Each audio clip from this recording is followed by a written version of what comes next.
I never thought I'd be the person posting a story like this, but here I am. My husband, Jake, and I had been together for almost 10 years. I thought we were happy. We had 2 beautiful kids, a cozy house, and a life that felt pretty perfect. Or at least as perfect as life gets. Jake was my best friend, my confidant, my rock. I never doubted him, not once.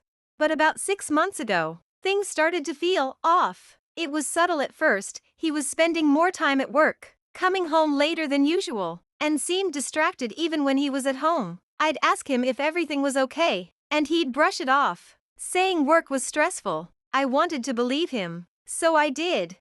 One night, though, he left his phone on the kitchen counter, and a message notification popped up. It was from a name I didn't recognize, Lily. I knew some of his coworkers, but I'd never heard him mention anyone by that name. The message was innocent enough, "Can't wait to see you tomorrow," but something in me just felt unsettled. I opened the message thread, and what I found shattered me. Their texts went back months. They weren't explicit, but the intimacy between them was obvious. She'd tell him about her day, how she missed him, and he'd respond with things like, "I miss you too, and you're the best part of my day." It was clear he was emotionally invested in her, even if there were no explicit confessions of love.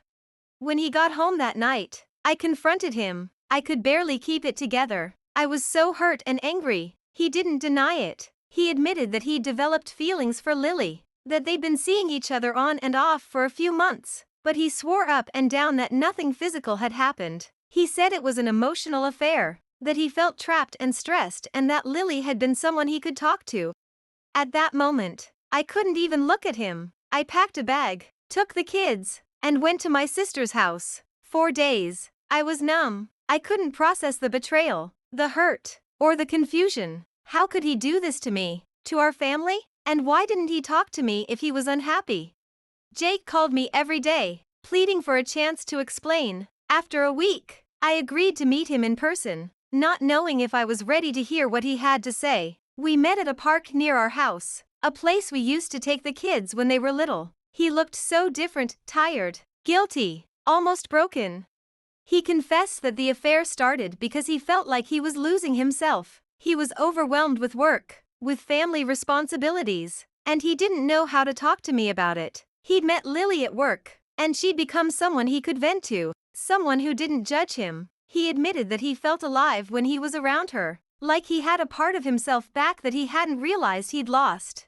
Then he told me something I wasn't expecting. He'd broken things off with Lily as soon as I found out. He said that moment of seeing me hurt, seeing me walk out with our kids, made him realize what he stood to lose. He apologized over and over, saying he was willing to do whatever it took to earn my trust back. He wanted to go to counseling, work on our marriage, and rebuild what we'd lost.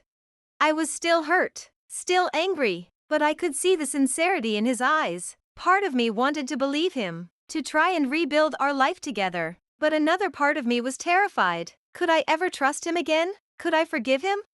After a lot of soul-searching and many counseling sessions, I decided to give him a chance. It hasn't been easy, and there are days when I still feel the weight of his betrayal, but he's shown up for me, for our family, in ways he never did before. He's been open, honest, and willing to put in the work, and slowly, we're healing.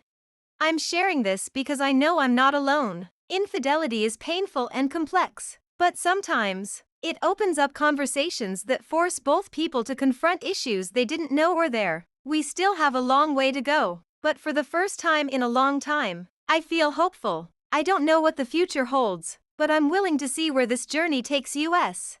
This type of story reflects the emotional complexity and challenges of dealing with betrayal, as well as the difficult choices that come afterward. Let me know if you'd like any variations or additional twists.